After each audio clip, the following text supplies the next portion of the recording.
عرب کی تپتی ہوئی ریت، گرم ماحول اور پریشان کرنے والے موسم میں اللہ کے نبی علیہ السلام اپنے صحابہ کرام کے درمیان تشریف فرما تھے اور واعظ و نصیحت کر رہے تھے۔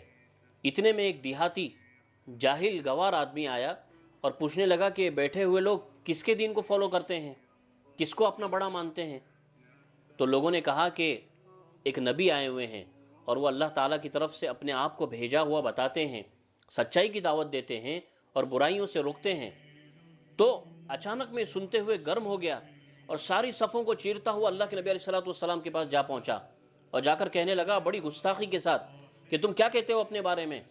اللہ کے نبی نے فرمایا کہ میں اللہ کا بھیجا ہوا پیغمبر ہوں، سچائی کی دعوت دیتا ہوں، برے راستوں سے روکتا ہوں۔ تو کہنے لگا کہ تجھ سے بڑا جھوٹا زمانے میں کوئی نہیں، اور میں کبھی بھی تیرے اوپر یقین اور ایمان نہیں لا سکتا۔ اور لاسٹ میں کہنے لگا کہ اگر کچھ رکاوٹیں نہیں ہوتی تو نعوذ باللہ میں قتل کر دیتا تجھے۔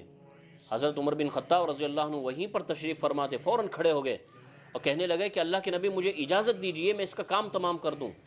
اللہ کے نبی نے فرمایا کہ نہیں، برداشت کے ساتھ بیٹھے رہو، اس سے بات چیت تو کرنے دو۔ اللہ کے نبی علیہ السلام نے بات چیت شروع فرمائی اور اس سے پوچھا کہ تم کیا چاہتے ہو؟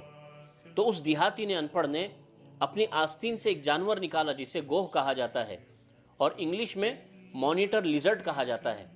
وہ نکال کر اللہ کے نبی علیہ السلام کے سامنے رکھا اور کہنے لگا کہ اگر یہ مرا ہوا جانور پھر سے زندہ ہو، اور صرف زندہ ہونا کافی نہیں بلکہ زندہ ہو کر آپ کے بارے میں گواہی دے، تو پھر میں مانوں گا کہ آپ اللہ کے نبی ہیں۔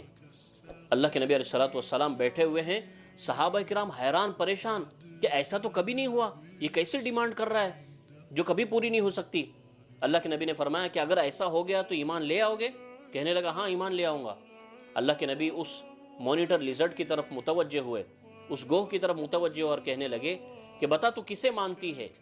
وہ گوہ زندہ ہو گئی جو کہ مری ہوئی تھی، اور زندہ ہو کر کہنے لگی کہ میں اس اللہ کو مانتی ہوں جس کی حکومت آسمانوں میں ہے، زمینوں میں ہے، جنت اور جہنم کو اسی نے بنایا ہے۔ صحابہ حیران پریشان، یہی کہ مرا ہوا جانور بول رہا ہے۔ اور پھر اللہ کے نبی نے فرمایا کہ بتا یہ کہ میں کون ہوں؟ تو اس نے کہا کہ میں آپ پر قربان جاؤں، آپ اللہ تعالیٰ کے بھیجے ہوئے رسول ہیں جو اچھائیوں کی دعوت دیتے ہیں، برائیوں سے روکتے ہیں۔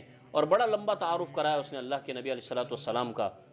یہ دیکھ کر سارے لوگ وہاں پر موجود حیران رہ گئے اور وہ دیہاتی فوراً جگہ پر ہی بیٹھ گیا، اور اسی وقت اس نے اشہد ان لا الہ الا اللہ و اشہد ان محمدًا عبدہ و رسولہ یہ کہہ کر کلمہ پڑھ لیا۔